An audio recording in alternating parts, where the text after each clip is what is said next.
나의 등 위에서 나를 도우시는 주, 나의 인생 길에서 지치고 돌아요. 매일 저주던 것이 그때 나를 밀어주시네. 일어나 걸어라, 내가 새 힘을 주리니. 일어나 걸어라, 내 너를 도우리. 나의 등 뒤에서 나를 도우시는 주, 사랑이 길을 갈 때 보이지 않아도 지치고 걸어요. 넘어질 때면 다가와 손 내미시네. 일어나 걸어라, 내가 새 힘을 주리니. 일어나 걸어라, 내 너를 도우리. 나의 등 뒤에서 나를 도우시는 주, 때때로 뒤돌아보면 여전히 계신 주, 사랑이 서로 바라보시며 나를 대접하시네. 일어나 걸어라, 내가 새 힘을 주리니. 일어나 걸어라, 내 너를 도우리. 나의 등 뒤에서 나를 도우시는 주, 나의 인생길에서 지치고 돌아요. 나를 저주지 싶을 때 나를 대접하시네. 일어나 걸어라, 내가 새 힘을 주리니. 일어나 걸어라, 내 너를 도우리. 나의 등 뒤에서 나를 도우시는 주, 여전히 길을 갈 때 보이지 않아도 지치고 걸어요. 넘어질 때면 다가와 손 내미시네. 일어나 걸어라, 내가 새 힘을 주리니. 일어나 걸어라, 내 너를 도우리. 나의 등 위에서 나를 도우시는 주, 때때로 뒤돌아보면 여전히 계신 주, 사랑이 서로 바라보시며 나를 대접하시네. 일어나 걸어라, 내가 새 힘을 주리니. 일어나 걸어라, 내 너를 도우리.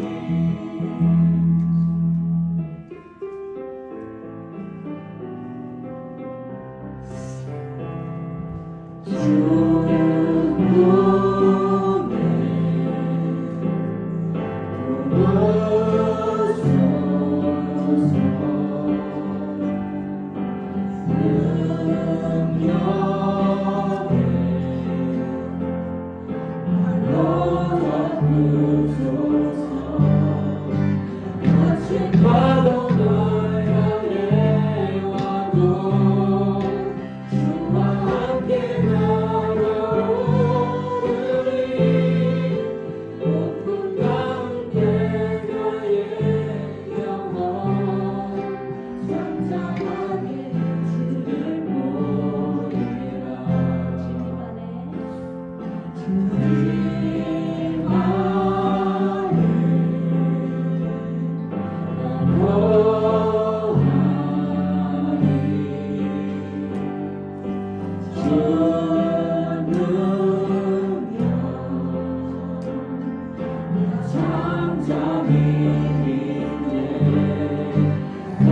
파도 날 향해 와도 주와 함께 날아오르리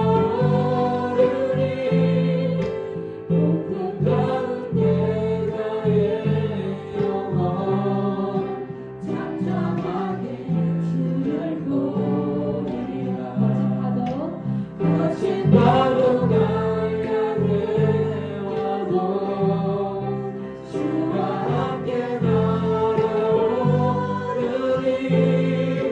높은 가운데 나의 영혼 잠잠하게 주를 보리라 I need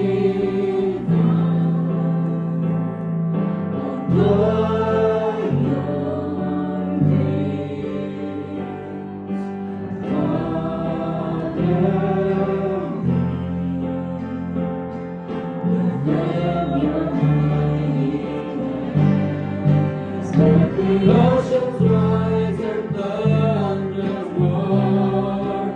I will soar with you above the storm. Father, you are King over the flood. I will listen and know you are God. Rest my soul.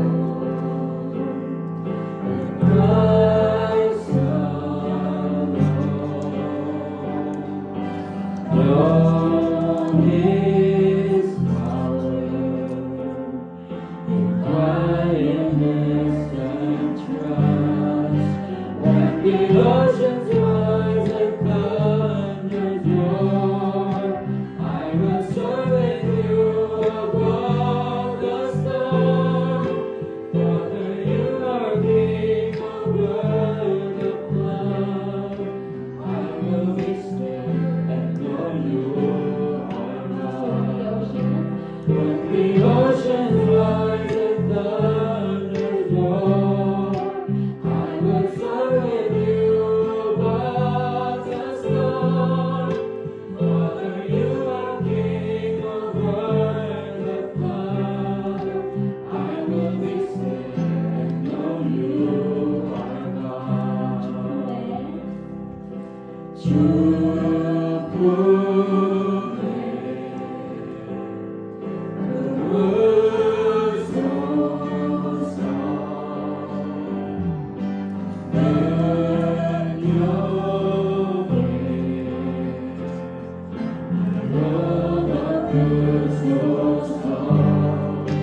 거친 파도 날 향해 와도 주와 함께 날아오르리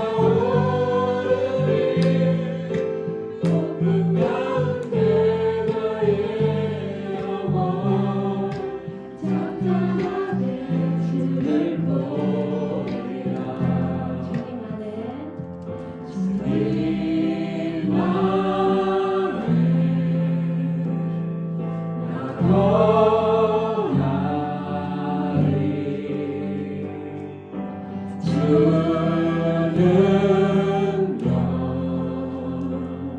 나 잠잠히 있네 거친 파도 날 향해 와도 주와 함께 날아오르리 높은 가운데 나의 영혼 잠잠하게 주를 보리라 거친 파도 날 향해 와도 주와 함께 날아오르리 높은 가운데 나의 영혼 잠잠하게 주를 보리라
위에 서서 눈과 뒤에 아무 증거 없어도.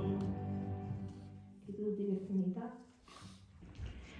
Dear Heavenly Father, thank you for letting us gather as one in our Denver Zion Presbyterian Church to serve and worship you. Though we lack in many things, please make us become royal priesthood that can well serve you. As we listen to the Word of God, hope that the Word of God not only goes through our mind, but through our hearts. Please be with every single one of us and the pastor who is giving us the gospel. And may our spirits be within us and be awake while we serve and worship you. In Jesus' name, amen.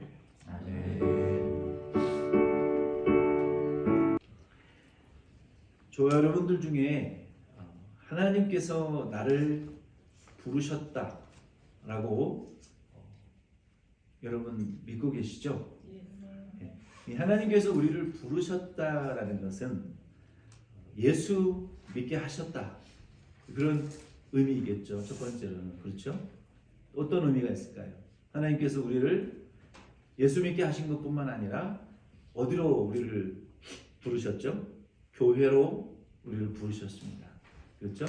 교회에 부르셔서 우리에게 하나님의 구원 사업을 위한 성도로 우리에게 직분들을 주셨어요. 교회를 맡기셨고, 그래서 성경에 보면 이 교회는 포도원이고 저와 여러분들은 그 포도원의 농부들이다, 청지기들이다, 그렇게 표현했어요. 우리에게는 주인이 있는 거예요. 주인이 우리에게 요구하시는 것이 있고 우리가 주인으로부터 받는 은혜의 혜택들이 있습니다. 그게 우리의 부르심이에요. 대부분은 거기서 끝나요. 그런데 성경은 우리의 부르심이 교회뿐만 아니라 우리의 가정에서 우리를 부르셨고, 우리의 직장에서 우리의 직업으로 우리를 부르셨다라고 말하고 있어요. 그래서 칼빈은 직업 소명설이라는 그런 그 신학, 우리를 이 세상에 빛과 소금의 역할로 복음 전파의 사명자로 우리를 부르셨는데, 교회에서만 일하라고 부르신 것이 아니라 어쩌면 90%, 95%는 우리의 가정과 직장에서 일하라고 우리를 세상에 보내셨어요. 여기는 우리가 다시 충만받는 공간입니다. 다시 그 사명을 우리가 위해서 뜨겁게 함께 혼자 하기 힘드니까 모여서 기도하고 교제하는 공간이 예배당이에요. 그래서 거의 98% 여러분 가정과 직장에서 우리가 신앙생활을 하는 거예요. 교회에서는 한 2%에서 5% 미만의 삶을 우리가 사는데, 이 아주 짧은 시간이 굉장히 아주 이 임팩트가 있고 아주 이게 집약되어져 있는 아주 중요한 그런 시간이죠, 모임이. 그래서 우리는 예수 믿게 하셨고 교회로 부르셨고 우리의 가정과 우리의 직장, 이웃, 일상생활 속으로 우리를 보내셨어요. 뭐 하라고? 복음 전환하고. 교회에 부르셔서 그냥 우리가 교회에서 그냥 1년 365일 모여서 살라고 하신 것이 아니라 가라. 땅 끝까지 가라. 교회 밖으로 내보내셨다는 거예요. 안 나가니까 예루살렘 교회가 너무 뭉쳐 있으니까 핍박을 이 핍박의 불씨를 던지셔서 그 핍박을 통해서 교회를 흩어버리셨어요. 왜? 서로 모여 있으면 병들어 죽으니까. 여러분, 이 보더콜리라는 그 강아지는 얼마나 양머리를 잘하는 줄 아세요? 양들이 모여 있으면, 사람도 여러분 좁은 방에 모여 있으면 열이 나잖아요. 그렇죠? 여러분 버스나 지하철에 사람이 꽉 차 있으면 막 열이 나잖아요. 성도도 양과 같은데 양들은 그냥 자기들끼리 모여서 있는 게 좋대요. 근데 거기에 염소를 이제 같이 키우는 이유가, 염소는요 양들이 모여 있는 꼴을 못 본다는 거예요. 알아서 그냥 모여 있으면은 뿔로 들이받아 버려요. 그러면 양들은 미련해가지고 자기들끼리 모여있으면 몸에 열이 나면 움직여야 되는데 열 때문에 압사해서 양들이 죽어요. 죽어. 그래서 하나님께서 교회도 교회만 정체되어 있지 말고 세상에 좀 흩어지라고 고난을 주시는 거예요. 다 세상에 그 바람에 예루살렘 교회가 세계로 흩어졌잖아요. 고난을 던져주시니까 세계로 흩어졌어요. 저와 여러분도 한국이 너무 예수 믿는 사람이 많으니까 저와 여러분들을 미국으로 이민 보내신 거예요. 여러분 어렸을 때 장작불 떼보셨어요? 장작불? 장작불 부직갱이로 탁 치면 불꽃이 어떻게 됩니까? 사방으로 흩어져서 불을 나잖아요. 그렇죠? 마찬가지예요. 한국이 복음에 불이 붙었는데 너무 교회만 모여 있으니까 하나님이 저와 여러분들을 이 막대기로 그 불, 이 아궁이에 있는 그 장작 불 무더기를 막대기로 탁 치듯이 우리를 쳤어. 그래가지고 너는 1181 로레이도 스트릿에 있는 덴버션 장로교회로 가라. 그래서 탁 쳐가지고 인생의 고난의 바람을 통해서 고난받고 어떻게 하다 보니까 여기까지 날라와서 저와 여러분들이 이렇게 예배 드리는 거 아닙니까? 그래서 그 이민 지역 사회를 이 복음의 불로 확 불을 싸질러 버리라고. 근데 그 불이 그냥 꺼졌는지 붙였는지 나는 잘 모르겠어요. 지금 불로 확 태워버려야 되는데 복음의 불로 성령의 불로 이 지역을 그냥 확 불질러 버려야 되는데 불이 꺼져 버렸는지 좀 저기 혀요. 충청도 말로 좀 저기 하다고요. 저기 하고 좀 저기 거시기 해요. 전라도 말로는 충청도 말로는 좀 저기 하고 전라도 말로는 조금 거시기 좀 해요. 불이 붙었는지 꺼졌는지 어떻게 됐는지 잘 모르겠어요. 그래서 저와 여러분들 하나님이 부르셔서 하나님이 나를 부르신 것이구나. 이 교회로 부르셨고 이 이민사회에 나를 부르신 것이구나. 여러분 그렇게 믿으시기를 바랍니다. 네, 여러분 그렇게 믿으시기를 바랍니다. 옆에 있는 당신의 그 맨날 같은 방 쓰시면서 같은 밥 잡수시는 여러분 그 룸메이트 같은 남편과 와이프를 이렇게 쳐다보시면서 말해보세요. 당신을 위해서 나를 부르셨다. 말해보세요. 옆에 있는 분들에게 당신 때문에 내가 부름받은 것이다. 그렇게 말해보세요. 여러분 자녀들을 향해서 부모님들을 향해서 우리 믿음이 없는 부모님들은 자녀들이 그렇게 생각하세요. 내 믿음 없는 저 불쌍한 부모들을 위해서 내가 부름받았구나. 우리 부모님들은 믿음 없는 자녀들을 생각하시면서 내 믿음 없는 저 자녀들을 위해서 평생 꼬부라지도록 헌신하라고 기도하라고 예수 복음 전하라고 나를 부르셨구나. 여러분 그렇게 믿으시기를 바랍니다. 여러분 그 죽기 전에 그 일을 완료하시고 여러분 죽으셔야 돼요. 그 일 못하면 주님 앞에 책망받습니다. 세계 선교가는 게 중요한 게 아니에요. 당신의 옆에 있는 사랑하는 여러분의 부모, 형제, 남편, 아내, 자녀들, 친족들 다 구원시키라고 여러분 만나게 하신 것을 그게 세상에서 제일 큰 사명인 것을 여러분 믿으시길 바랍니다. 여러분 가족 다 구원했으면 이제 옆에 분들을 저기 쳐다보세요. 나의 직장 생활하는 동료들 쳐다보세요. 그 사람들 구원하라고 거기 보내신 거예요. 월급 많이 받으라고 보내신 거 아니에요. 그 사람들에게 복음 전하라고 하나님 그 직장을 향한 부르심이라는 것을 아셔야 돼요. 여러분 때문에 그 직장인들이 다 구원받았으면 더 멀리 바라보세요. 그때는 예루살렘이 구원됐으면 유대 땅을, 내 주변 땅을, 그 다음에 더 먼 이방인들, 나랑 상관없는 다른 인종들을 바라보세요. 그리고 그 지역사회가 다 복음화됐으면 그 다음에 아웃 오브 컬처 하셔서 선교도 하시고 선교사도 가시고 그렇게 하시는 거예요.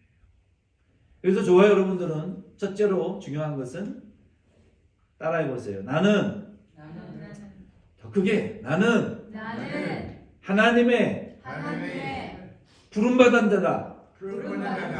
아멘. 우리는 하나님의 어쨌든 부름을 받은 자들인 것을 여러분 확신하시기를 바랍니다. 네, 아멘. 우리는 부름받은 자들이에요. 그게 확신할 수 있으셔야 돼요. 그러면 오늘 고린도전서 1장 26절로 31절을 통해서 하나님의 부르심이 나한테 있어요. 근데 우리를 부르신 목적은 뭐냐면 부끄럽게 하기 위해서 우리를 부르셨다라고 본문은 말하고 있어요. 우리를 부르셨는데 부끄럽게 하기 위해서 부르셨다. 이게 웬 말인가? 오늘 말씀의 제목이 부끄럽게 하기 위한 하나님의 부르심입니다.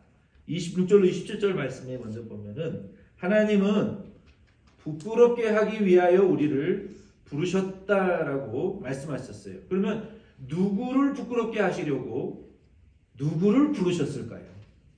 누구를 부끄럽게 하시려고 누구를 부르셨을까요? 26절에 보면은 형제들아 너희의 부르심을 보라. 육체를 따라 지혜로운 자가 많지 아니하며 능한 자가 많지 아니하며 문벌 좋은 자가 많지 아니하도다라고 말씀하셨어요. 하나님은 사람들의 기준에 따르면, 여기 육체를 따르면이라는 것은 by human standard, 인간의 그 잣대, 인간의 이 믿음이 없는 세상의 기준, human standard로 우리가 바라볼 때 하나님께서는 누구를 부르시냐면 미련한 것들, 세상의 기준으로 봤을 때 약한 것들, 그러니까 세상의 기준으로 봤을 때 미련한 자들, 그러니까 지혜 없는 자들, 그렇죠? 세상의 기준으로 봤을 때 약한 자들, 세상의 권력과 명망과 사회적인 지위와 또 권세와 또 유명한 그런 사람들 믿지 않는 사람들에 비해서 우리 고린도 교회의 성도들을 이렇게 바울이 바라보라고 하면서 너희들의 그 수준과 상태가 세상적인 기준으로 바라봤을 때 그렇게 보통 사람들이지 않느냐. 세상적인 기준으로 봤을 때 권세와 능력과 지혜와 부와 신분이 뭐 대단히 좋은 고귀한 그런 자들이 아니고 오히려 보통 사람이거나 보통 사람들보다 더 낮고 약하고 비천한 그런 이 성도들이 부름을 받지 않았느냐? 너희의 부르심을 한번 살펴보라는 거예요. 그래서 고린도 교회의 성도님들은 실제로 세상의 기준으로 봤을 때 똑똑하고 능력이 좋고 문벌이 좋은 그런 분들이 사실 많지 않았어요. 오늘날 이 이민교회를 이렇게 바라보면 딱 맞는 표현이에요. 뭐 동부라든지 뭐 뉴저지라든지 필라델피아 뭐 이런 쪽에 가면 뭐 성도님들 중에 PhD 학위를 가지신 분들만 모이는 교회도 있어요. 왜? 그 교육도시니까 다 PhD 공부하러 오신 학생들 또 학위 따고 거기에서 취업해서 가정을 이루고 정착하신 다 박사님들이야. 그러니까 거기 가면 목사님이 이 길을 못 펴. 워낙에 똑똑한 분들이 많으니까 괜히 뭐 이제 이 아카데믹한 이런 소리 함부로 할 수 없어요. 막 함부로 했다가는 뭐 자연에 대해서 얘기하면 막 자연 뭐 이런 공학 박사님들이 막 줄비하고 뭐 우주에 대해서도 말할 수도 없고 뭐 어떤 주제도 다 박사님들이 다 있으니까 목사님은 다 겸손할 수밖에 없어. 그리고 어떤 그 로마 같은 데 가면은 거기는 막 이태리 이런데 다 음악 전공하러 오신 분들이잖아요. 그러면 뭐 목사님 뭐 이렇게 베이스로 막 불러버려요. 목사님 다 음악 박사님들밖에 없고 그 뭐 다 어떤 지역은 또 교수님들밖에 없는 교회가 있어요. 근데 대부분의 교회는 고린도 교회와 마찬가지로 우리가 학문적으로나 세상 권세나 지위나 위치나 어떤 신분이나 이런 면에 있어서 다 보통 사람들 혹은 그 이하의 수준들의 성도님들이 모입니다. 그러면 27절에 보면은 왜 하나님께서는 그냥 부르시려면 대통령 같은 사람 한번 다 불러가지고 뭐 중세시대처럼 할 수는 없지만 기독교를 막 전폭적으로 전도할 수 있도록 하시면 될 걸 왜 소위 세상이 말하는 그 끝발도 없고 돈도 없고 권세도 지위도 없는 정말 저와 여러분 같은 세상적인 휴먼 스탠다드로 봤을 때 정말 별 볼 일 없는 것 같은 미련해 보이고 약해 보이는 이런 분들만 뽑아서 어떻게 뽑아도 그런 분들만 뽑아서 교회에 보내시는지 왜 그렇게 하실까요? 하나님께서 하나님이 지혜가 없어서 그렇게 하실까요? 왜 그러실까요? 왜?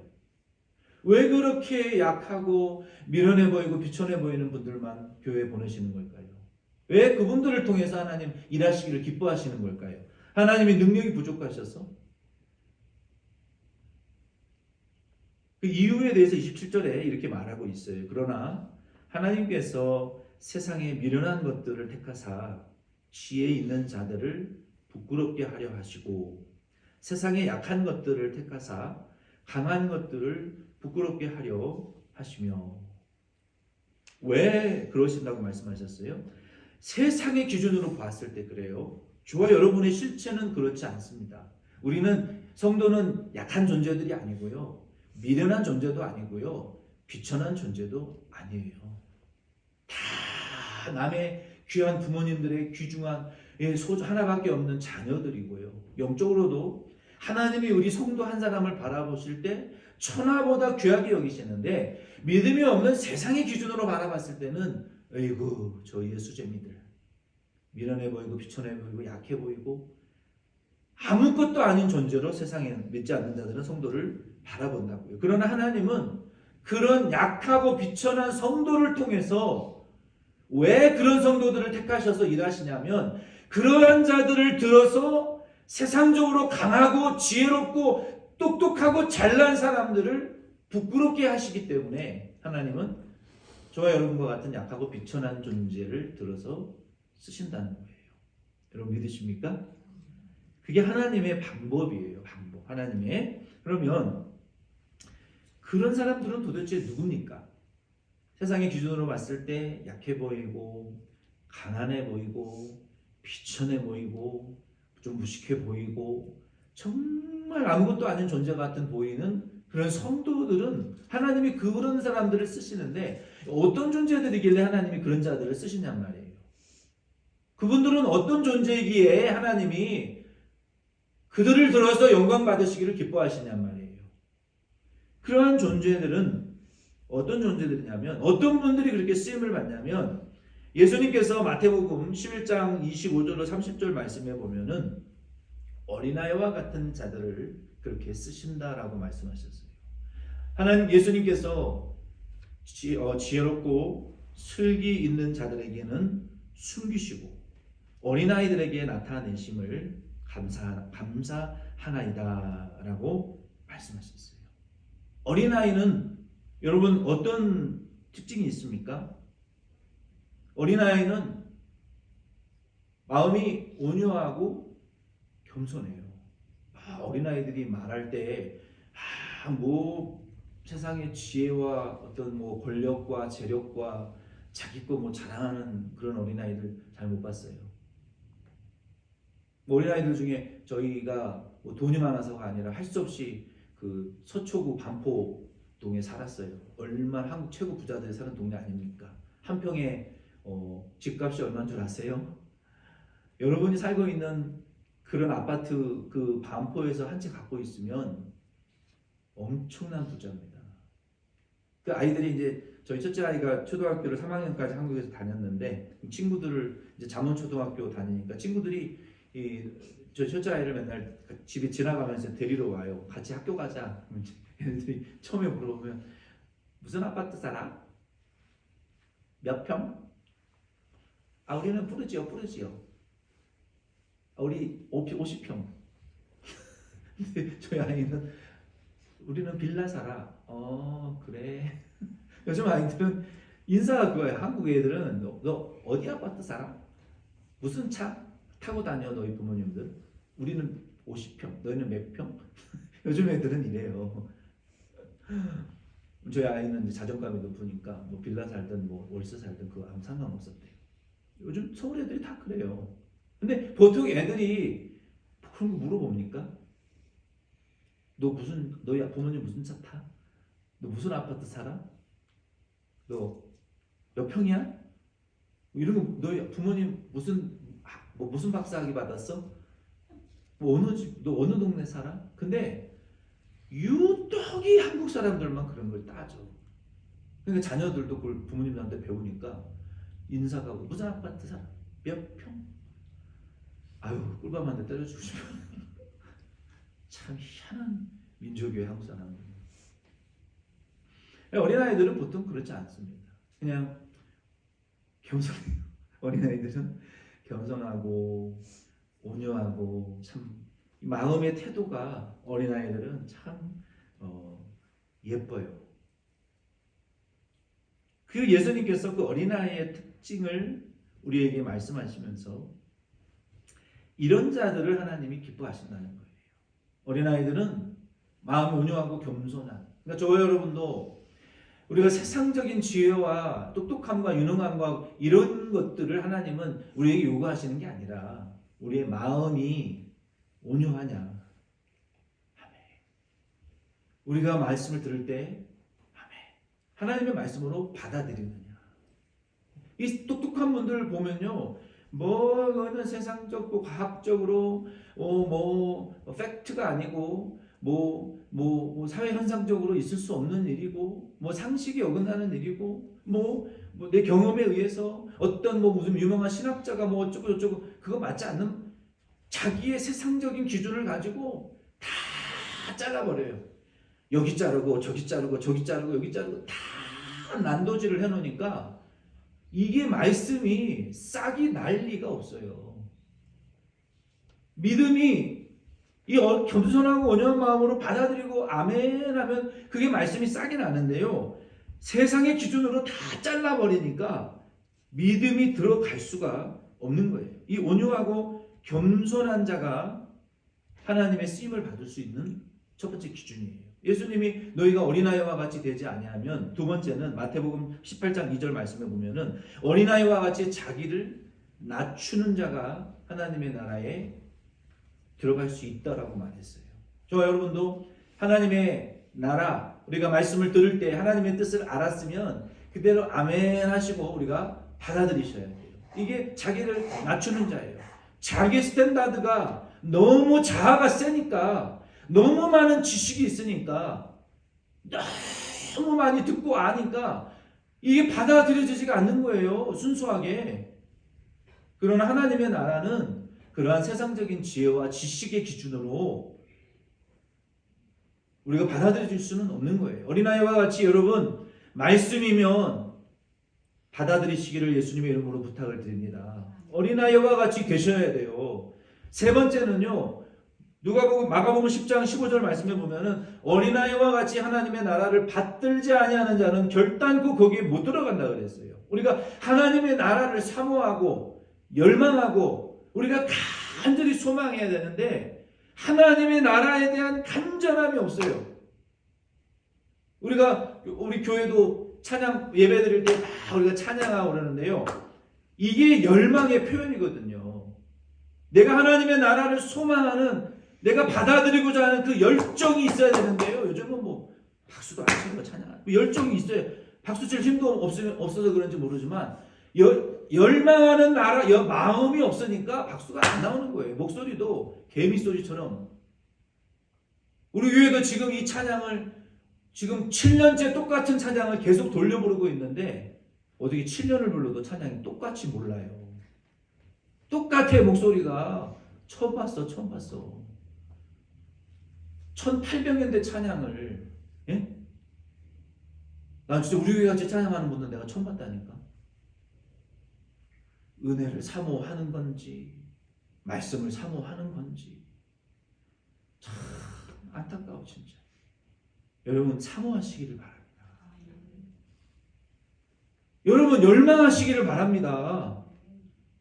가난한 마음을 여러분 가지세요. 하나님의 말씀에 대한. 어린아이가 따지는 거 봤어요? 부모님을 얼마나 바라고 열망합니까? 우리가 어린아이는요 받들고 열망하고 사모해요. 하나님의 나라에 대한 간절함과 애절함이 있어요. 은혜는 목사 혼자 다 맨날 나만 앞에서.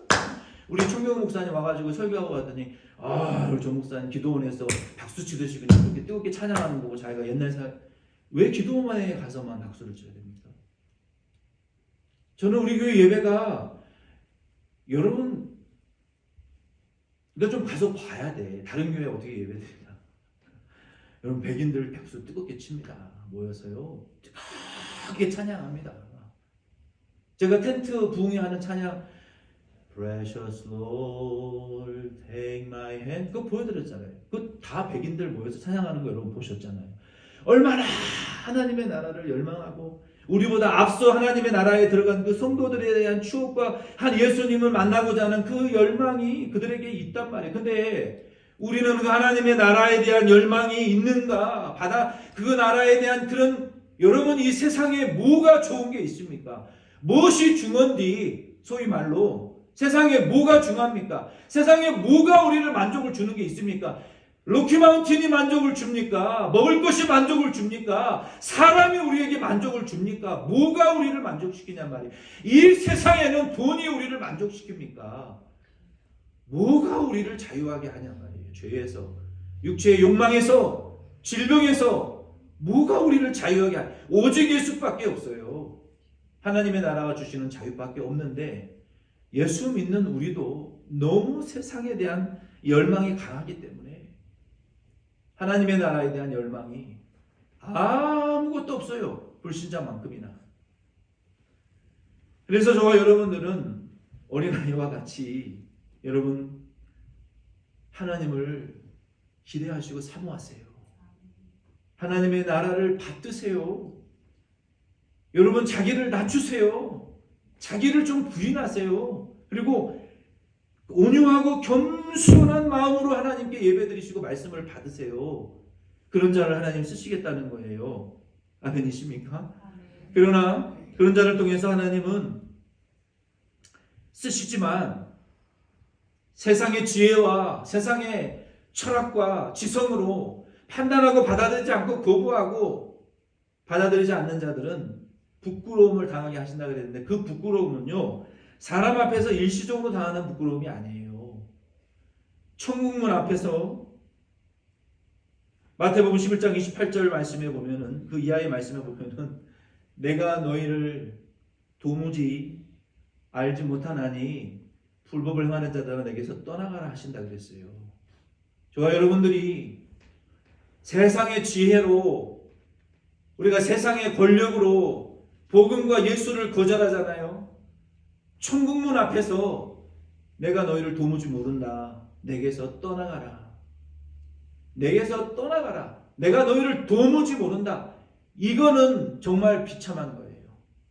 평생 교회를 다녔어도 우리의 마음이 겸손하고 온유하게 예수를 받아들이지 아니하고 우리가 하나님의 나라를 간절히 사모하지 아니하고 겸손하지 않으면 천국문 앞에서 거절당한다는 거예요. 거절당하는 거예요. 못 들어간다. 얼마나 비참한 겁니까? 영원한 부끄러움을 거기서 당하게 되는 거예요. 우리는 이 땅에 사시는 동안 여러분 예수를 여러분의 친구로 삼으시기를 부탁을 드립니다. 예수를 친구로 불의한 재물을 가지고 예수 친구 삼는 일에 다 쓰세요. 예수를 여러분의 친구로 만들어 놓으세요. 그러면 우리가 영원한 나라에 들어갈 때 내 친구 되시는 예수가 웰컴. 너 세상에서 고생 많았어. 웰컴. 내 옆자리에 앉아라. 친구라는 거 그런 거 아닙니까?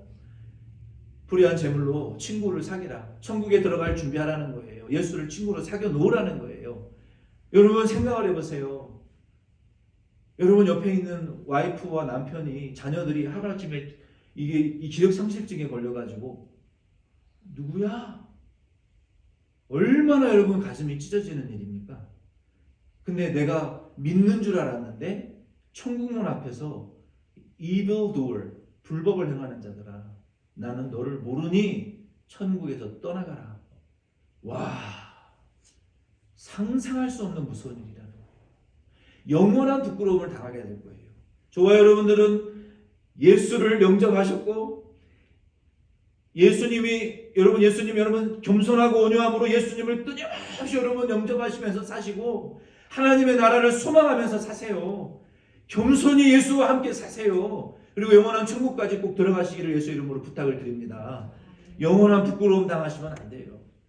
그러면 하나님께서는 왜 그렇게 하시느냐? 28절로 30절 말씀해 보면은 왜 세상에서 천하고 멸시받는 것들, 없는 것들을 택하서 있는 것들을 부끄럽게 하시려고 하시는가? 28절로 29절에 보면은요, 여기에 두 가지 이유가 나와 있어요. 첫 번째 이유는 28절로 29절에 보면은 하나님께서 세상에 천한 것들과 멸시받는 것들과 없는 것들을 택하사 있는 것들을 폐하려 하시나니 이는 아무 육체도 하나님 앞에서 자랑하지 못하게 하려 하심이라. 아멘. 왜 하나님께서 세상의 지혜와 권력자들, 유명하고 명망이 있는 사회적인 지위가 높은 자들을 들어서 다 선교하시면 빨리 하실 텐데, 잘 될 텐데, 그들의 말을 들을 텐데, 왜 도무지 세상의 기준으로 봤을 때 정말 비천하고 약하고 가난하고 무식하고 정말 아무것도 아닌 존재와 같은 성도들을 부르셔서 그들을 통해서 이렇게 어렵게 하나님의 일을 하시나? 왜?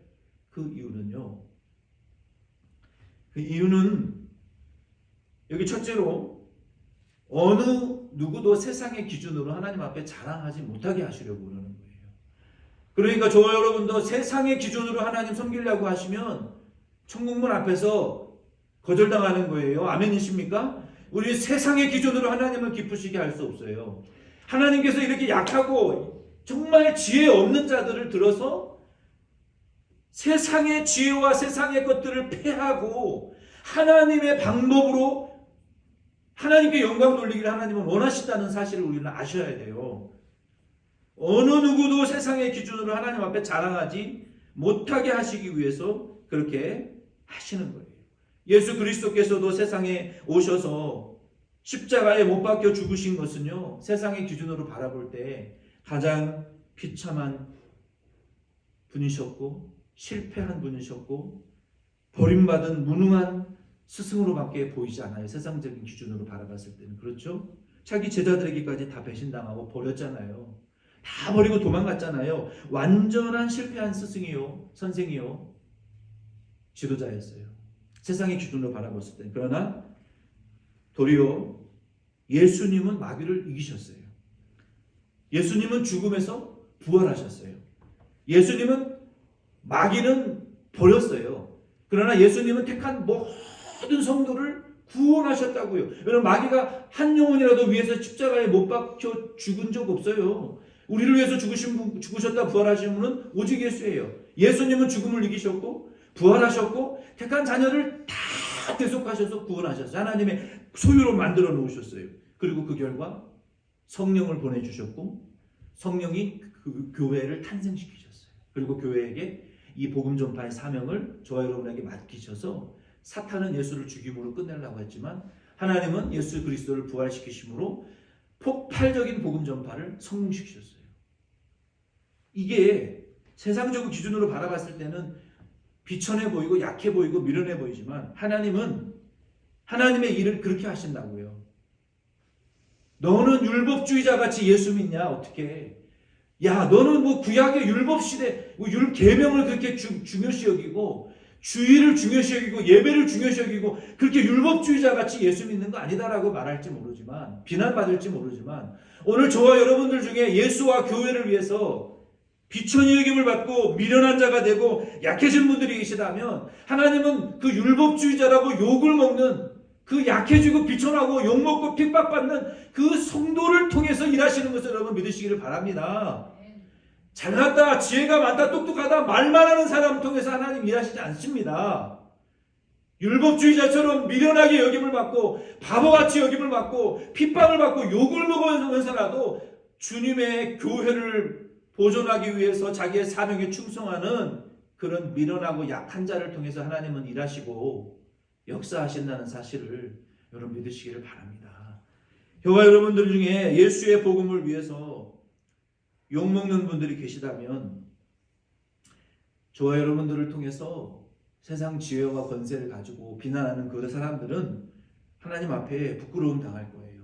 그러나 세상에서 부끄러움을 좀 저희가 당할지라도요, 천국문 앞에서 영원한 부끄러움 저와 여러분들은 당하지 않는 분들이 되시기를 예수의 이름으로 축원드립니다. 이게 진정한 축복이에요. 두 번째 이유는요, 30절에 보면은요, 왜 하나님 약한 자를 들어서 강한 자를 부끄럽게 하시느냐. 그 두 번째 이유는 30절에 보면 너희는 하나님으로부터 나서 그리스도 예수 안에 있고 예수는 하나님으로부터 나와서 우리에게 지혜와 의로움과 거룩함과 구원함이 되셨기 때문이다라는 거예요. 저와 여러분들은 하나님으로부터 나온 존재들이라는 것을 여러분 믿으시기를 바랍니다. 우리는 육신의 부모로부터 나온 존재들이 아니에요. 육신의 부모님들이 저희를 낳아주셨지만 우리의 영의 구원은 하나님 아버지로부터 말미암아 발생된 사건이라는 것을, 그래서 중생, 거듭난, born again이라고 성경은 말하는 거 아니겠습니까? 우리는 전에 사탄의 자녀들이었어요. 마귀의 자녀들이었단 말이에요. 그러나 이제는 예수 그리스도 안에서 우리는 하나님의 소유가 되었고, 그 예수 그리스도께서는 우리에게 무엇을, 어떤 선물을 주셨냐면 의와 지혜와 거룩함과 구원과, 지혜와 의와 거룩과 구원이라는 선물을 우리에게 주셨다는 거예요. 그래서 우리 성도들은 하나님의 자녀가 되었기 때문에 그것을 자랑하셔야 돼요. 마지막 31절 말씀에 보면은 자랑하는 자는 기록된 바 주 안에서 자랑하라 라고 말씀하셨어요. 이 말씀은 예레미야 9장 23절로 24절 말씀인데, 이 우리가 자랑이라는 것은요, 여러분 오늘 댁에 가셔서 예레미야 9장 23절과 24절 말씀을 여러분 꼭 읽어보시기를 바랍니다. 10번 정도. 하나님이 예레미야를 통해서 너희의 부함과 재물에 대한 풍요로움과 세상의 권력에 대한 풍요로움과 너희들의 지식의 풍요로움과 너희들의 가진 몸의 건강함을 자랑하지 말라고 말씀하셨어요. 왜 그것을 자랑하지 말라고 말씀하셨냐면 우리의 돈과 권력과 지혜와 육체의 건강이 너희를 구원하지 못하기 때문에 자랑하지 말라 그랬어요. 세상 재물은 독수리와 같이 때가 되면 날아가 버린다 그랬어요. 너희를 부요하게 하시고 그것을 누리게 하시는 이가 하나님이신 것을 알라라고 말씀하셨어요. 그러면서 너희가 주 안에서 자랑하는 참된 자랑은 여호와를 아는 명철을 자랑하라고 예레미야 9장 24절에 말씀. 헌신하시고 복음 사업을 위해서, 여러분 세상 지혜와 권세 있는 사람들 주의 일 관심 없어요. 저와 여러분들과 같이 약하고 비천하고 연약하지만 주님의 일을 위해서 저와 여러분들 헌신하실 수 있기를 예수의 이름으로 꼭 부탁을 드립니다.